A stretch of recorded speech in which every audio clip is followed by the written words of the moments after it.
Welcome to the Key Chapters of the Bible podcast. This is a daily podcast that's going through the key chapters of God's Word.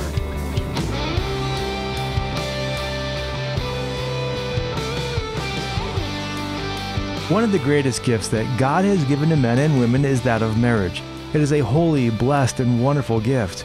And yet it is also a gift that is under attack in our day and age, and it takes true spiritual work to have a home that is pure and perseveres.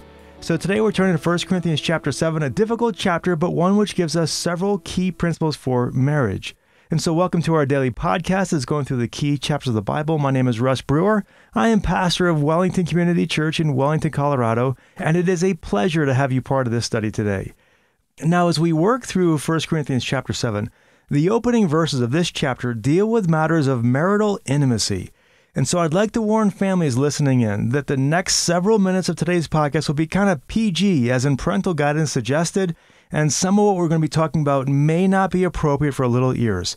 So again, parental discretion is advised, and the PG section begins right now. And so as we start chapter 7, we're coming out of chapter 6, which was primarily focusing on sexual sin between unmarried people.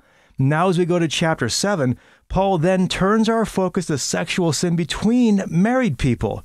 And it's interesting that the focus of the sexual sin in marriage is that of depriving one another. And so as we start with verses 1 and 2, Paul lays out the overall point that he's going to be making throughout this whole chapter. On the one hand, in verse 1, it is good for a man not to touch a woman. On the other hand, in verse 2, because this might be difficult for some people just to live by, it is also fine to get married. And so let's go into this chapter here, starting in verse 1. At verse 1, Paul says, "Now concerning the things about which you wrote, it is good for a man not to touch a woman." Now, as you look at this verse here, we need to pay careful attention to what Paul is and is not saying. Paul is not saying that it is not good for a man to touch a woman. That's not what verse 1 says. He is saying it is good if a person says, "Hey, I'm content with who I am as a single person. I'm not going to pursue marriage." And if a person can do that, that's good. But then by verse 2, Paul recognizes that many people will not be able to say this, and if that's the case, then those people should get married. Now notice how Paul characterized this marriage in verse 2. Paul uses the term own, as in his own wife or her own husband, and that points to the unique relationship created within the covenant of marriage. Marriage is a covenant between a man and a woman. It is a bond where a man and woman covenant together to be the only man or woman for their spouse. The man is agreeing to be this woman's one and only man, and this woman is agreeing to be the man's one and only woman. They enter into this covenant voluntarily with careful consideration of the implications of what that means, and so when they do get married, sex within this marriage covenant is right and holy. And that's why in verse 3 Paul says, "The husband must fulfill his duty to his wife, and likewise the wife to her husband." You see, the man has covenanted to be his wife's only man, and so he needs to recognize it, that going forward, all of her sexual experiences are to be solely with him. Likewise, she has covenanted that all of his sexual experiences would be solely with her. Both have agreed to this relationship when they got married, and it is a promise they must keep. And if this wasn't countercultural enough, Paul then goes on to say that it's not really even an issue of what we do with our own body. When we covenant in marriage, we're saying to the other person, "I give myself to you, I'm yours." Now, obviously this dynamic could be abused, and any abuse should be quickly and resoundingly condemned. But for the purposes of our study in this passage, Paul is saying that the person who withholds themselves in marriage is sinning against God and their spouse, and more than likely their broken promise is causing serious harm to their relationship with both. And so Paul says in verse 5, "Stop depriving one another." These are strong, clear words. If you're married, do not be the one who is saying no to marriage intimacy. In fact, verse 5 goes on to say that the person who's withholding themselves in this way is probably being used by Satan to cause further temptations to sin. Paul is using such direct language here because he knows that many marriages struggle at this point. Tragically, Satan damages homes with people's impurity before marriage, and he damages homes with people's impurity after marriage. And so Paul wants to be clear. A couple might forego intimacy for a little while for things like fasting and prayer. You see that in verse 5, but it should be by agreement, and even then it should not be for very long. Now, we have to recognize that marriages may have difficult times and times of tensions and difficulty, but usually shutting down marriage intimacy only makes those problems worse. Now, that's the end for parents. That's the end of the PG section. Let's keep moving on because we've got a lot more to cover. Verses 6 and 7 keep this running theme of singlehood going on, just the high value of singlehood. We'll come back to this a couple more times as we go through this. For time's sake, let's drop to verse 8. Paul says in verse 8, "But I say to the unmarried and to the widows, it is good for them if they remain even as I." And so we need to recognize who Paul is addressing here. For one thing, he's talking to widows. That's the second part of this verse here, as in those whose husbands have died. But he's also talking to these unmarried people. Who are they?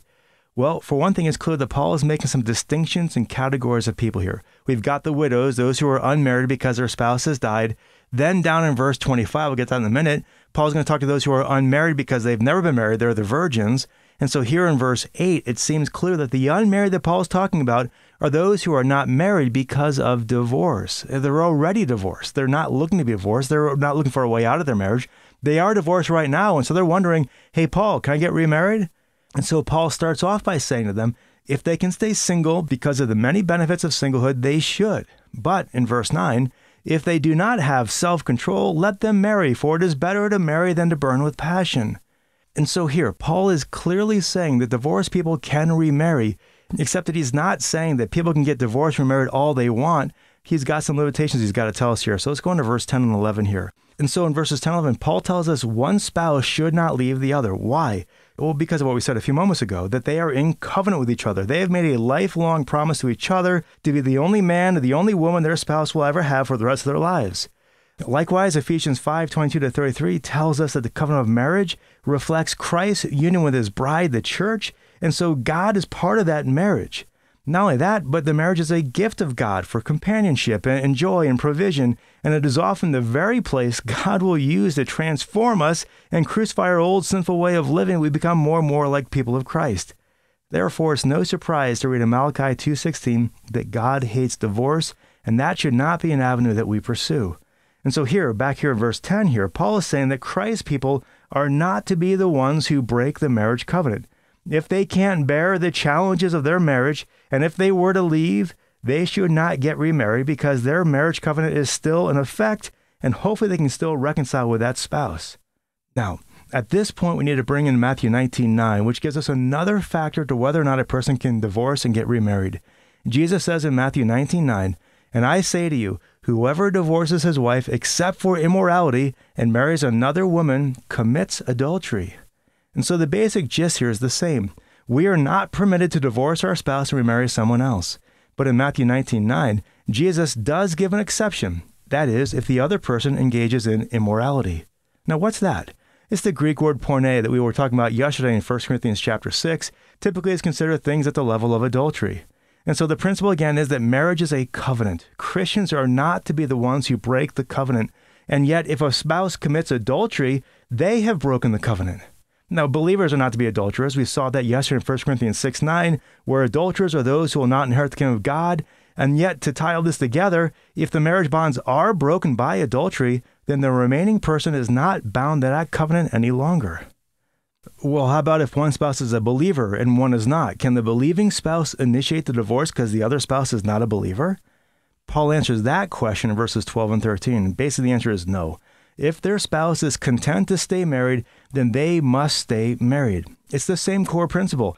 That person, even the believer, has made a covenant before God. God's a part of that marriage, and the believer is not to be the one who breaks the covenant. Now, someone might say, well, my spouse rejects God. How can God be in my marriage? And so Paul lets us know in verses 14 and 16 that there is still God's blessing on the institution of marriage, even if unbelievers are part of the equation. In verse 14, the unbelieving spouse is sanctified by the believing spouse. Now, what does that word sanctification mean? Well, two options. Option one, that the unbeliever is actually saved by virtue of the believing spouse.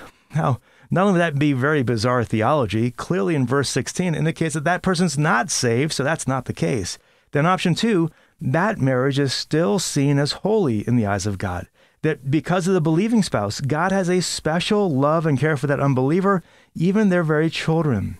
I'm pretty sure that's what Paul is saying here, that marriage is sanctified as in it's a special, separate thing that God has recognized. And even if there's an unbelieving spouse, God still hears the prayers of the believer. He is still working in that home and that marriage in a special way. And out of his love and faithfulness to the believing spouse, he'll be working in that home and maybe even bringing about the salvation of that spouse. And so If you are married to an unbeliever, let this be a promise of hope to you. God hears your prayers. He is a part of your home. He has not abandoned you. He has not forsaken you. Be faithful as a godly spouse. Pray and fast for your spouse's salvation. Grow in your own walk with Christ in holiness, and let God work. I've seen many, many spouses finally come to Christ after a man or a woman faithfully serves Christ in their home, even as they serve their spouse. And so that's the gist of Paul's point in verse 16. Don't leave your spouse. You are in covenant with them, and you may even be part of their salvation. But here's the thing. As we go on to verse 15, if that unbelieving spouse is bent on leaving and breaking the covenant of marriage, then the believing spouse is not under bondage. That word bondage is pointing back to the nature of marriage. It is a covenant. It is a sacred union. It is a lifelong bond. But if an unbelieving spouse chooses to break that bond and leave, in that situation, the bond is indeed broken. And if that bond is broken, then the person who is left and who remains the believing spouse is not bound to that covenant of that marriage any longer, and thus they are free to remarry. And then that helps us to see that the only three permissible reasons for a Christian to remarry is 1, the death of their spouse. We see that over in verse 39. 2, the desertion of their spouse. We see that here in verse 15. And then adultery by their spouse. We saw that in Matthew 19:9. We're about halfway through this chapter. Not the easiest chapter to get through. We still have a lot more to go in this chapter, but not a whole lot of time left in this podcast. So I'm going to try to just summarize a lot of these principles as we go on through here. So let's just kind of quickly summarize. In verse 17 to 24, that discusses how our station in life comes from the Lord and that we should not seek to be in some radically different situation than where we are right now. Let's walk with God. Let's obey Him. If He gives us opportunities to change and improve, that's okay.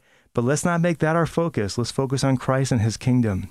Then in verses 25 to 31, Paul cites their present difficulties. We don't know what they are, but just the difficulties going on in Corinth. We could probably imagine just the Roman persecution, things like that.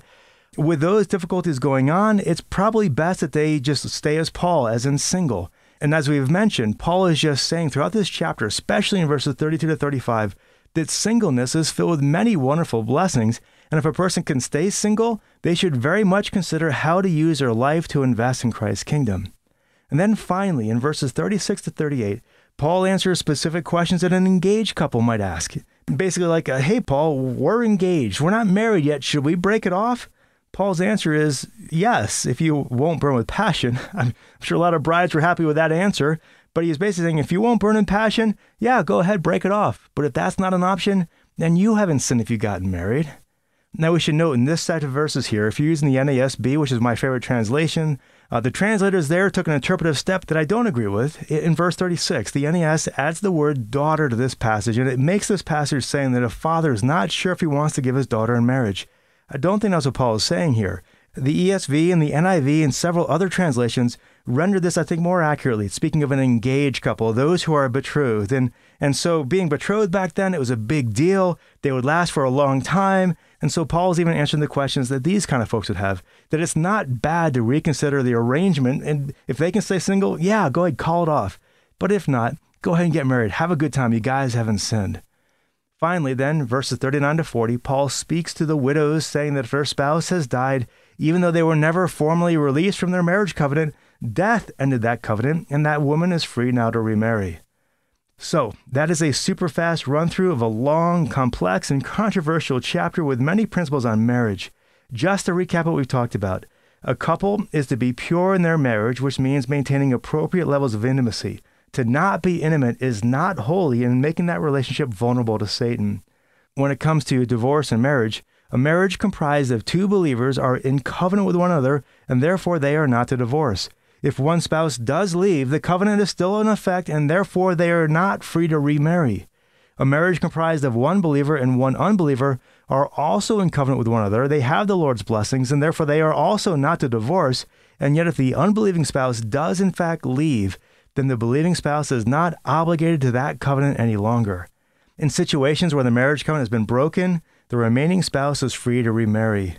And yet Paul advises that they consider the benefits of singlehood and pursue that if at all possible. If they can't, if they're going to burn, they can remarry. And so this goes for all unmarried people who do not have any bonds of marriage. If they are free to remarry because their marriage, the covenant marriage, was somehow broken by ways that are legitimate and not their fault, then they can remarry, but they should seriously consider even if they should. Maybe they should just be devoted to the Lord's work instead. Now, as we wrap up our time together today, I recognize it is possible that there may be someone who has clicked on this link because they were looking for hope and strength in a difficult marriage. On the one hand, entire books are written from the perspective of how to improve your marriage relationship, and we can't go over all that material here. Wayne Mack's book, Your Marriage God Ways, is just a good one. Kind of an older book, but it's a good one. But let me suggest here, when we're going through difficulties in our marriage, a key perspective all of us need to have is a willingness to submit to the Lord's instructions. Paul knows that the words he has just said to us are not easy to hear. That's why he spent the first several chapters warning us that he was going to say some stuff that's going to require a spiritual person spiritually ready to be able to hear. And thus its power and its strength will be found in our lives as we prayerfully submit our heart and our home to the Lord and to the principles he has given to us in these pages of Scripture. Now, if your marriage is struggling in these areas, and maybe ask your spouse to listen to this podcast and both of you praying together that the Lord would transform each of you personally, not the other spouse, but yourself, praying that God's grace would transform you so that you would conform to the principles of this passage. This passage is laying out things in black and white, but there's a lot of hope because we, by God's grace, can live out the principles of these passages. We can have marriages that are pure and persevere by the grace and power of God for His glory. Well, we'll leave things there. Thanks for listening and have a great day, and God bless.